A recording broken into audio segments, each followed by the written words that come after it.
नमस्कार विद्यार्थी मित्रांनो, ABK स्मार्ट स्टडी या आपल्या यूट्यूब चॅनलवरती तुम्हा सर्वांचे पुन्हा एकदा स्वागत आहे। तर मित्रांनो, आपला वर्धा जिल्हा पोलीस शिपाई भरतीचा दिनांक 7 जुलै 2024 साली झालेला आपला हा पेपर सुरू आहे। तर याच पेपरचा आज आपण ते चौथा भाग पाहणार आहोत। तर या भाग 4 मध्ये आपण त्याची बुद्धिमत्ता म्हणजे रिझनिंगशी संबंधित जे काही महत्त्वाचे प्रश्न आले होते तर ते स्पष्टीकरणासहित पाहणार आहोत। तर हा व्हिडिओ तुम्ही पूर्ण बघा व तुमच्या मित्रांना देखील शेअर करा। तर वेळ न घालवता आपण आपल्या डायरेक्ट प्रश्नांकडे वळूयात। पाहूया त्याच्या आपल्या भाग 4 मधील आपला हा प्रश्न पहिला।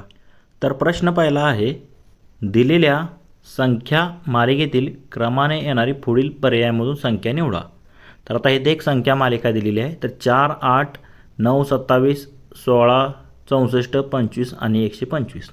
तर आता पुढे दोन प्रश्नचिन्ह दिलेले आहेत। तर आता इथे जर नीट ऑब्झर्व केलं तर इथे वर्ग आणि घन असं दिलेलं आहे। म्हणजे 2चा वर्ग 4, 2चा घन 8, 3चा वर्ग 9, 4चा घन 27, म्हणजे 3चा घन 27, 4चा वर्ग 16, 4चा घन 64, 5चा वर्ग 125, 5चा घन 125, पुढे काय येणार 6चा वर्ग 36 आणि 6चा घन 216। म्हणजे ऑप्शन सी मध्ये तुम्हाला दिलेला आहे। तर क्रमाने येणारी आपल्याला संख्या शोधायची होती। तर काय येणार आहे 36 आणि 216। पुढील प्रश्न पाहूयात, प्रश्न क्रमांक 82। तर काय दिलेलं आहे, जर पांढऱ्याला निळा म्हटले, निळ्याला लाल म्हटले, लालला पिवळा म्हटले, पिवळ्याला हिरवा म्हटले, हिरव्याला काळा म्हटले, काळ्याला जांभळा म्हटले आणि जांभळ्या रंगाला नारंगी म्हटले, तर मानवी रक्ताचा रंग कोणता? तर आता हे जेव्हा फिरून फिरून तुम्हाला विचारलेलं असतं, मोठा प्रश्न दिसतो तुम्हाला, पण एकाच 10 सेकंदाच्या त्याचं उत्तर निघू शकतं। तर कसं निघतं हे, तर आता मानवी रक्ताचा रंग कोणता? तर आपल्याला माहिती आहे आपलं जे रक्त आहे तर ते कसं लाल रंगाचं असतं बघा। तर आता इथे काय करायचं, लाल रंगाला ह्याने काय म्हटलेलं आहे ते फक्त शोधायचं। तर इथे जर तुम्ही पाहिलं तर लालला त्याने काय म्हटलेलं आहे, पिवळा म्हटलेला आहे। म्हणजे दिलेल्या उदाहरणानुसार आपल्या रक्ताचा रंग कसला असला पाहिजे, पिवळा असला पाहिजे, कारण लालला त्यांनी पिवळा म्हटलेला आहे, म्हणून पिवळा या प्रश्नाचं योग्य आन्सर असेल ऑप्शन 2। तर पुढील प्रश्न पाहूयात, प्रश्न क्रमांक 83।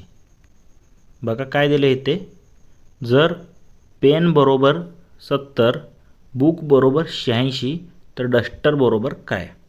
तर आता इथे जर तुम्ही पाहिलं तर आता PEN, आता पी जर पाहिलं तर पी किती नंबरला असतं, 16व्या नंबरला असतं बघा, 16वा क्रमांक असतो पीचा। प्लस ई किती नंबरला असतं, ई 5 नंबरला असतं आणि एन किती नंबरला असतं, तर ते 14 नंबरला असतं। आता ह्या तिघांची जर बेरीज केली, 16 आणि 5 21, 21 आणि 14 किती झाले, तर 35 झाले। म्हणजे एकूण यांची बेरीज येते 35, म्हणजे ह्याची 35ची दुप्पट काय होते 70, तेच 70 इथे तुम्हाला घेतलेलं आहे। तर आता त्याचप्रमाणे आपल्याला काय करायचं, बुकचं पण त्याने तसंच दिलेलं आहे।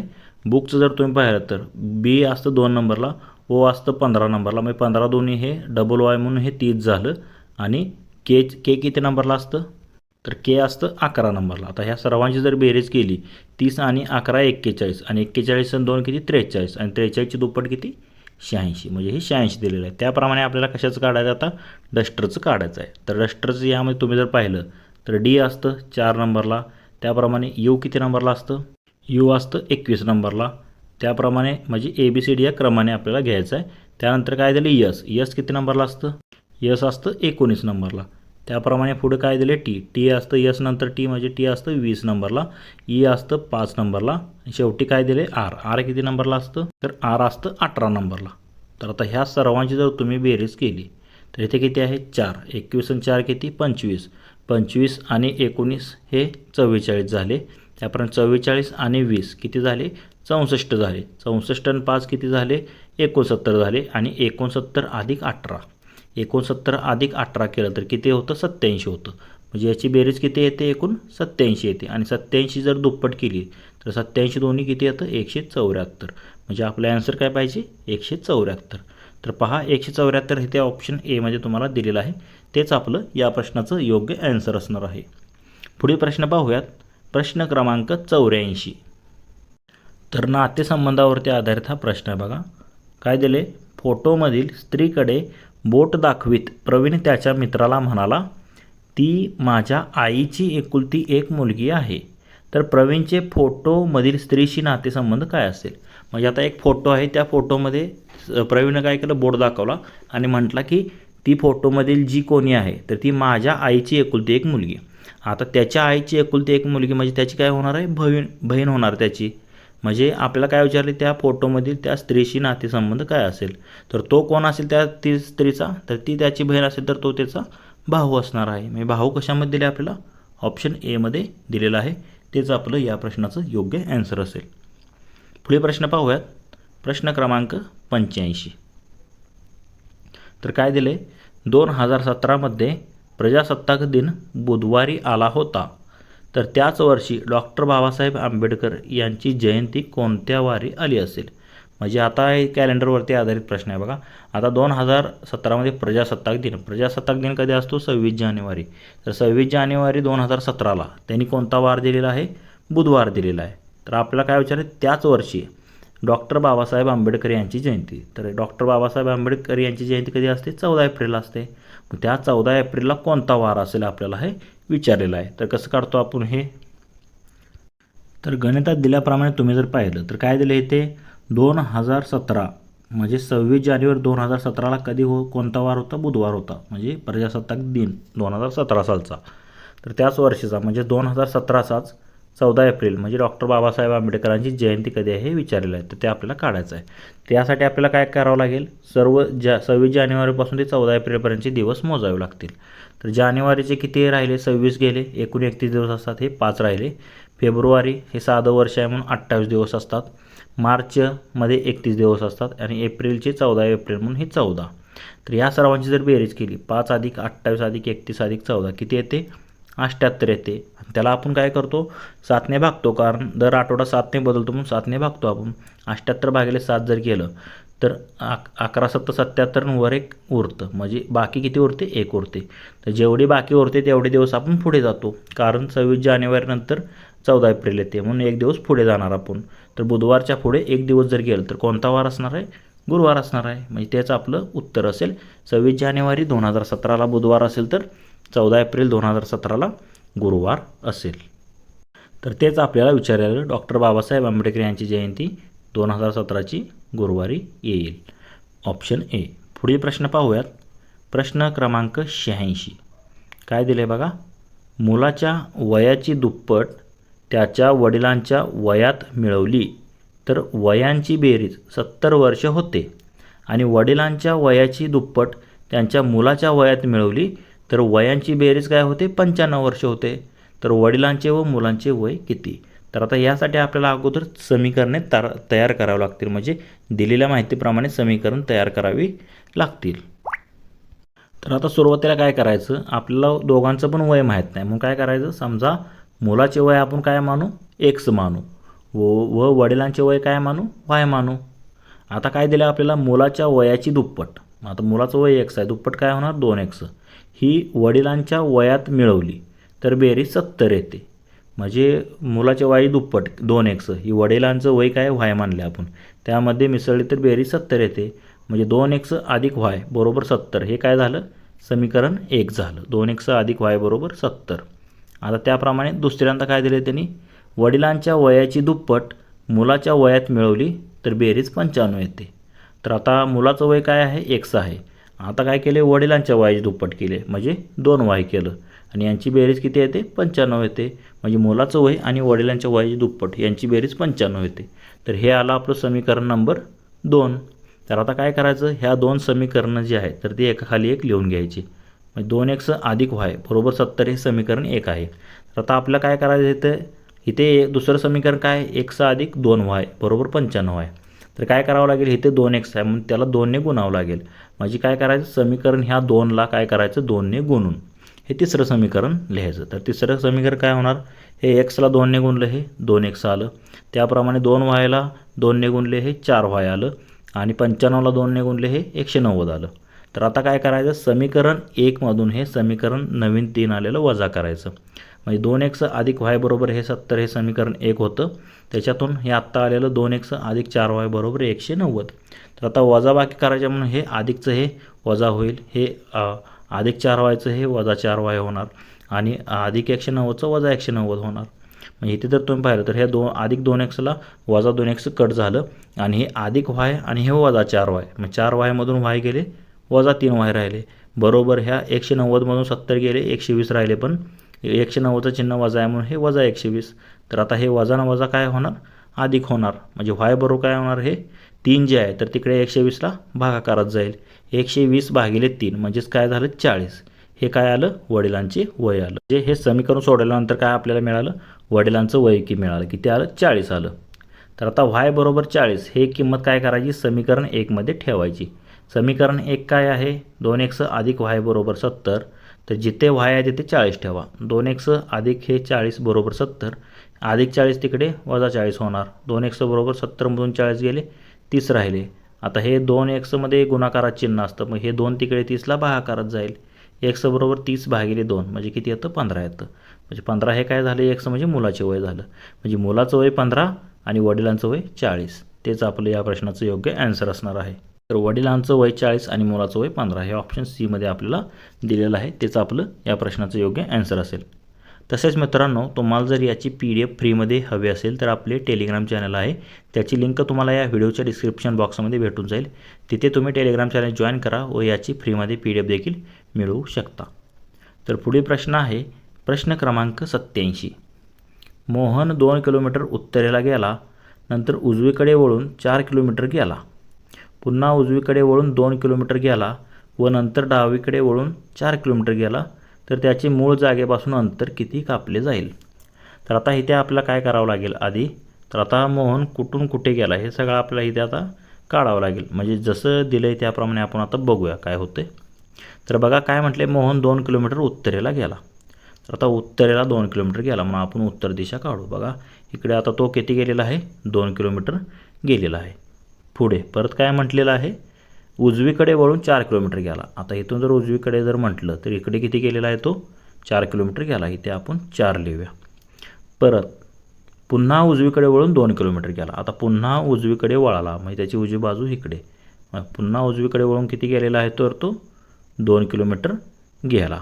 आणि नंतर पुन्हा डावीकडे वळून 4 किलोमीटर गेला. तर आता परत आता डावीकडे वळला आहे म्हणजे डावी बाजू त्याची कुठे येणार, आता इकडे. आणि इकडे डावीकडे वळून तो किती गेलेला आहे, पुन्हा हे 4 किलोमीटर गेला. तर त्याचे मूळ जागेपासून अंतर किती कापले असेल. म्हणजे मूळ जागा त्याची कुठं आहे, इथं आहे. इथून इथेपर्यंतचं अंतर आपल्याला काढायचं आहे बघा. तर आता इथे जर पाहिलं तर हे 4 आणि हे 4 किती होतं, 8 होतं. म्हणजे एकूण मूळ जागेपासून तो सध्याला इथे आलेला आहे. म्हणजे किती गेलेला आहे, तर तो हे 4 आणि 4 किती 8 किलोमीटर तो मूळ जागेपासून गेलेला आहे. एवढंच तुम्हाला विचारलेलं आहे. तर ऑप्शन बी जे आहे तर आपलं या प्रश्नाचं योग्य ॲन्सर असेल. सध्याच्या जागेपासून तो 8 किलोमीटर लांब गेलेला आहे. पुढील प्रश्न पाहूयात. प्रश्न क्रमांक 88. एका रांगेत प्रत्येकी 10 फूट अंतरावर एक झाड आहे. जर पहिल्या व 5व्या झाडातील अंतर किती फूट असेल. म्हणजे 2 झाडांमधील अंतर आपल्याला दिलेलं आहे, किती 10 फूट दिलेलं आहे. बघा आता एकूण किती झाड आहेत आपल्याला अंतर काढायचं आहे, पहिल्या आणि 5व्या. तर हे पहिलं झाड, हे दुसरं झाड, हे तिसरं झाड, हे चौथं झाड आणि हे 5वं, अशी 5 झाडे आहेत असं आपण मानू. तर एका झाडामधलं अंतर किती आहे, 10 आहे. म्हणजे हे 10, हे 10, हे 10 आणि हे 10. तर हे झाड कितवं आहे, हे पहिलं आणि हे 5वं झाड. ह्याचं अंतर एकूण ह्यांची बेरीज असणार 10 अधिक 10 अधिक 10 अधिक 10 किती झाले, 40 आले. काय मुले काय करतात, पहिलं आणि 5वं आहे म्हणजे या 2 झाडामधलं अंतर जर 10 आहे, 10 गुणिले 5 करतात आणि 50 उत्तर देऊन टाकतात. आणि 50 इथे तुम्ही पाहिलं पर्याय क्रमांक 1 मध्ये दिलं आहे. पण तसं नसतं, 2 झाडांमध्ये एक अंतर असतं त्यामुळे एक झाड कमी होतं त्यातलं, एकूण राहतात 4. मग 4 10 40 असं काढायचं असतं ते. म्हणजे एकूण 40 जे आहे तर ते अंतर असणार आहे पहिल्या व 5व्या झाडामध्ये. ऑप्शन बी मध्ये दिलेलं आहे तेच आपलं या प्रश्नाचं योग्य ॲन्सर असणार आहे. पुढील प्रश्न पाहूयात. प्रश्न क्रमांक 89. पुढील संख्या श्रेणीतील प्रश्नचिन्हाच्या जागी कोणती संख्या येईल. म्हणजे इथे एक आपल्याला एक संख्या म्हणजे संख्येची श्रेणी दिलेली आहे. काय दिलेली आहे, 4 6 16 62 आणि 308. तर पुढची संख्या काय यायला आपल्याला विचारलेलं आहे. तर आता इथे जर तुम्ही पाहिलं 4 6 16 62 308 यामध्ये संबंध कसा दिलेला आहे, काय केलेला आहे त्यांनी 4 गुणिले 2, 4 2 किती असतं 8 वजा 2 केलेला आहे. 4 2 8 वजा 2 किती 6 येतं. पुन्हा काय केलं आहे 6 गुणिले 3 वजा 2 केलेला आहे. 6 3 किती येतं 18, 18 वजा 2 16. म्हणजे याप्रमाणे संख्या मालिका सुरू आहे त्यांची. पुढची संख्या काय 16. आता 16 गुणिले 3 नाही येणार तर काय येणार 4, 16 गुणिले 4 64 वजा 2 म्हणजे किती येतं 62 येतं. म्हणजे इथे 62 आले बघा. तर पुढे देखील तसंच केलेलं आहे त्यांनी. 62 गुणिले 5 केले. आता 62 गुणिले 5 जर केलं तर किती येतं? 310 येतं. आणि 310 वजा 2 जर केलं तर किती येतं? 308 येतं. तर असं याप्रमाणे क्रमाने संख्या मालिका चालू आहे. आता काय करावं लागेल? 308 गुणिले 6 करावं लागेल, त्यातून वजा 2 करावं लागेल. आता 308 गुणिले 6 याचा जर तुम्ही गुणाकार केला तर तो किती येतो? 1848 हा गुणाकार येतो. आणि त्याच्यातून आपल्याला काय करायचं आहे? वजा 2 करायचं आहे. म्हणजे राहतं किती? 1848मधून 2 गेले तर राहतं 1846. तर ते कशामध्ये दिलं आपल्याला? म्हणजे जे एक एकने पुढे संख्या गुणत जायची आणि त्याच्यातून वजा 2 करत जायचं. म्हणजे ऑप्शन सी मध्ये दिले 1846.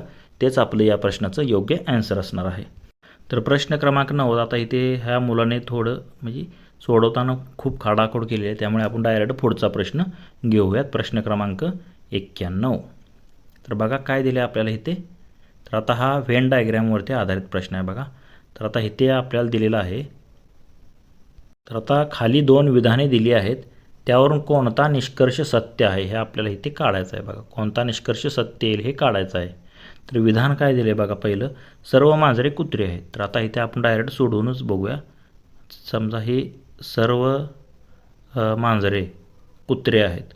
म्हणजे सर्व मांजरे हे कुत्रे आहेत. म्हणजे हे जर समजा मांजरे असतील तर कुत्रे ह्याच्या म्हणजे मांजरे सर्व ह्या कुत्र्यामध्ये येणार.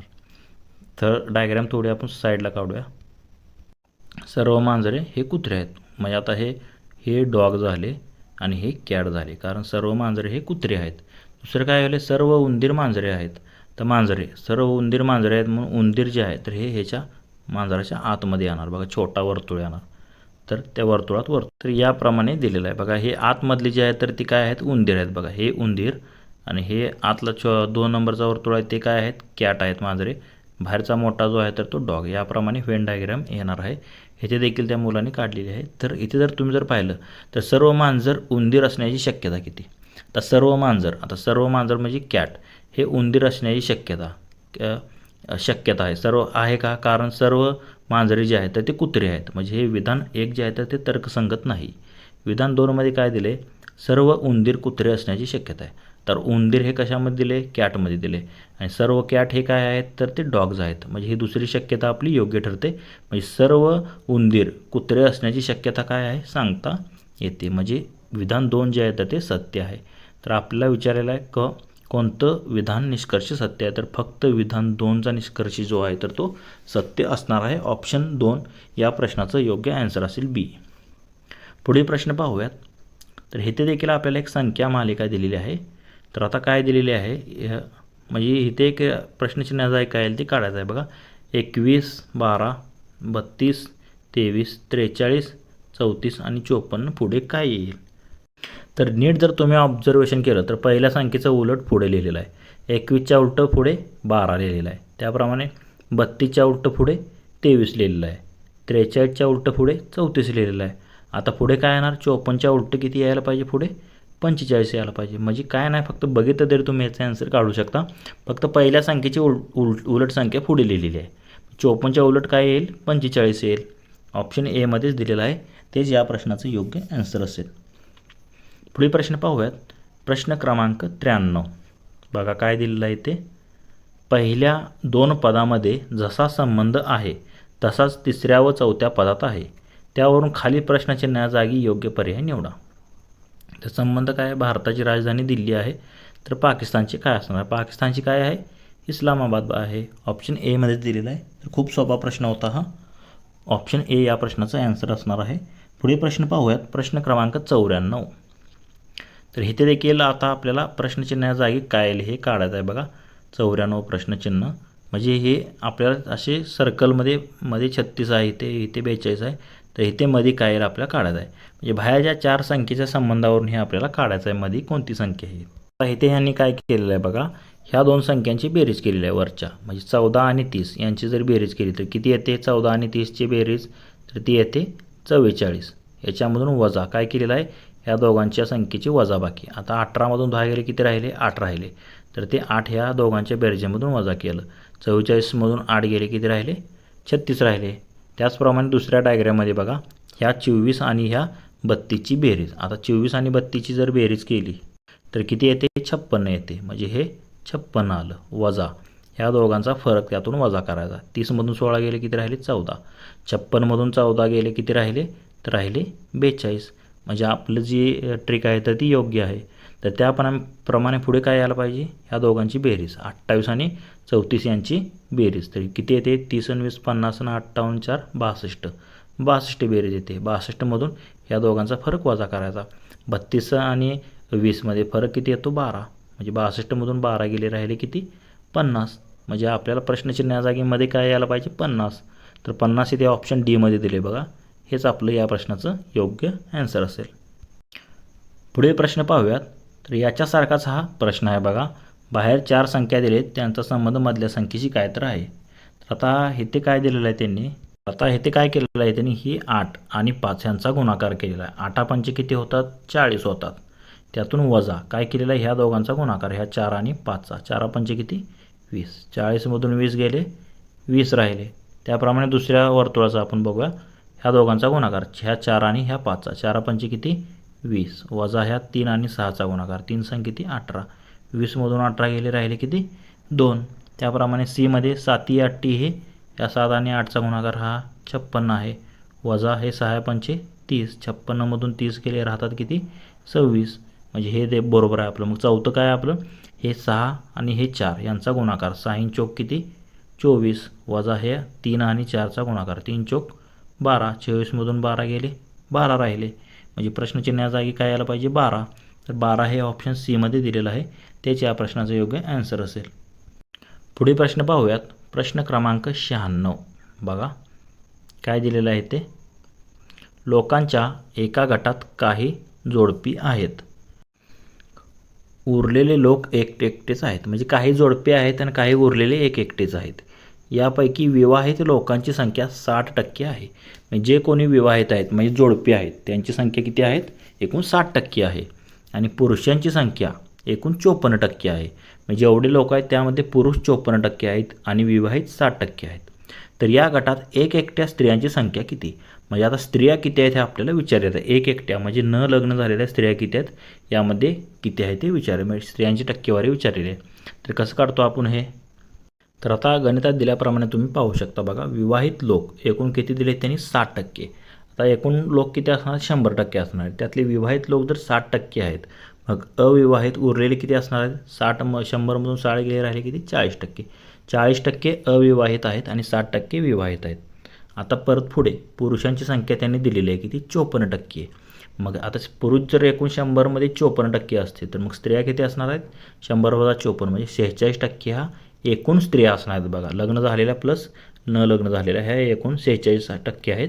आणि लग्न झालेले पुरुष आणि अविवाहित हे एकूण 54% आहेत. तर आपल्याला काय करायचं अविवाहित स्त्रिया काढायच्या. म्हणजे ज्या स्त्रियांचं लग्न झाले ह्या स्त्रियांची टक्केवारी काढायची आहे. तर काय करायचं समजा आता एकूण संख्या जी आहेत स्त्री आणि पुरुष मिळून आपण काय करायचं इथं आता दिलं नाही म्हणून आपण 100 मानू. आता विवाहित लोक किती आहेत, मग विवाहित लोकांची संख्या 60% आहेत. म्हणजे 100 म्हणजे टक्केवारी आपण जर 100 घेतली तर 60 हे काय असणार आहेत विवाहित असणार आहेत. म्हणजे विवाहित लोक म्हणजे काय एक स्त्री आणि पुरुष म्हणजे एक जोडपे किती आहेत म्हणजे एकूण जोडप्यांमध्ये संख्या 60 आहे. आता जोडपे जर एकूण दोघं मिळून 60 असतील तर त्याच्या निम्म काय असणार आहेत निम्मे पुरुष आणि निम्म्या स्त्रिया असणार आहेत. म्हणजे 30% किंवा 30 पुरुष जे आहेत तर ते 30% पुरुष जे आहेत तर ते विवाहित असतील आणि 30% त्यांच्या बायका म्हणजे 30% स्त्रिया ह्या विवाहित असतील. म्हणजे काय निघाले ह्यात स्त्रिया पण किती 30% असणार आणि पुरुष पण 30% असणार कारण विवाहित लोक 60% दिलेत. मग आता एकूण स्त्रिया ह्या विवाहित किती आहेत 30% असतील. मग आपल्याला काय करायचे आहेत अविवाहित स्त्रियांची संख्या काढायची आहे. मग अविवाहित स्त्रिया म्हणजे काय असणार एकूण स्त्रियामधून हे विवाहित स्त्रियांची संख्या वजा करावं लागणार. एकूण स्त्रिया आत्ताच आपण वर काढलं 46% एकूण आहेत, त्यामधून हे 30% अविवाहित गेल्या. 46मधून 30 गेले किती राहिले 16 राहिले. म्हणजे अविवाहित म्हणजे एकट्या असणाऱ्या स्त्रियांची संख्या किती आहे 16% आहे. तेच आपलं या प्रश्नाचं योग्य ॲन्सर असेल. तर 16% बघा ऑप्शन सीमध्ये दिलेलं आहे. तेच आपलं या प्रश्नाचं योग्य ॲन्सर असेल ऑप्शन सी. पुढील प्रश्न पाहूयात. तर आता इथे आपल्याला काय दिले खाली दिलेल्या संख्याच्या संचामधील विसंगत संख्या ओळखायची आहे. तर 8 आहे 64 आहे 346 आणि 216 आहे. इथे जर पाहिलं तर 8 हा 2चा घन आहे, त्याप्रमाणे 64 हा 4चा घन आहे, 216 हा 6चा घन आहे, पण 346 कोणाचा घन आहे का? नाही. म्हणजे विसंगत संख्या काय असणार आहे? 346. तर 346 ऑप्शन सी मध्ये दिले, तेच आपलं या प्रश्नाचं योग्य आन्सर असेल. पुढील प्रश्न पाहूयात. प्रश्न क्रमांक 98. तर बघा, तर आता इथे PDF थोडी खराब असल्यामुळे इथे काय संख्या काय दिली ते आपल्याला माहीत होत नाही, ते अंक काय आहेत. त्यामुळे आपण डायरेक्ट पुढचा प्रश्न पाहूयात. प्रश्न क्रमांक 99 बघा. तर काय दिले इथे, एका सांकेतिक भाषेत सदन हा शब्द स र द र न र असा लिहितात, तर नवल हा शब्द कसा लिहाल? म्हणजे मध्ये फक्त र घालायचा, एक शब्द झाला का र, स द न, स र द र न र. तसा नवलचं काय असणार, न र व र ल र, न र व र ल र, म्हणजे मध्ये फक्त र घालायचा. म्हणजे ऑप्शन डी मध्ये दिलेलं आहे, तेच आपलं या प्रश्नाचं योग्य आन्सर असणार आहे. आणि आजच्या ह्या पेपरमधील आपला शेवटचा प्रश्न आहे बघा. प्रश्न क्रमांक 100. काय दिले, ठीक 8 वाजता आरशात किती वाजलेले दिसतील? तर आता हे आपण कसं सोडवतो बघा. काय करतो, टायमिंग जे आहे आरशातली प्रतिमा त्याचं जर काढायची असेल तर 11:60 11:60मधून ते काय टायमिंग दिले ते वजा करतो. म्हणजे ह्याच्यातून 8 वजा केले, 8.00, 60मधून 00 गेले, हे 60 राहिले, 11मधून 8 गेले, 3 राहिले, 3 तास 60 मिनिट, म्हणजे किती एकूण 4 तास झाले. म्हणजे 4, म्हणजे इथे जर तुम्ही पाहिलं, समजा हे घड्याळ आहे आणि इथे किती वाजलेले आहेत, तर हे 8 वाजले, म्हणजे हे काटा 12वर असणार आणि इथे 8 वाजलेत म्हणजे इथे काटा असेल. तर आरशातली प्रतिमा काय होणार आहे, तर हे काटा फक्त तो मधला वरचा तिथेच राहणार, फक्त हे काटा इथे येणार. तर इथे असतं 4 आणि इथे असतो काय 4 आणि इथे असतं 8. म्हणजे घड्याळ जरी तुम्ही जर साधं घड्याळ जर घालून गेला परीक्षेला, फिरवून तुम्ही घड्याळाचे आन्सर पण काढू शकता. तर प्रतिमा जी आहे तर ती काय असणार आहे, तर 8 वाजले असेल तर त्याच्या विरुद्ध म्हणजे आरशात जर पाहिलं तर किती दिसणार, 4 वाजलेले दिसणार. ऑप्शन 1 मध्ये दिले, तेच आपलं या प्रश्नाचं योग्य आन्सर असेल. तर मित्रांनो, आपला वर्धा जिल्हा पोलीस शिपाई भरतीचा 7 जुलै 2024 साली झालेला आपला हा पेपर सुरू होता. तर याचे आज आपण सगळे 100च्या 100 प्रश्न जे आहेत तर ते स्पष्टीकरणासहित पाहिलेले आहेत. जर तुम्हाला या प्रश्नांमध्ये कोणती शंका वाटत असेल तर कमेंट करून नक्की कळवा. तसेच हा जर व्हिडिओ आवडला असेल तर लाईक करा व तुमच्या मित्रांना देखील शेअर करा. व असेच जर नवनवीन व्हिडिओ तुम्हाला हवे असतील तर आपले YouTube channel ABK smart study subscribe करा व समोर बेल आयकॉन प्रेस करा. धन्यवाद मित्रांनो. जय हिंद, जय महाराष्ट्र.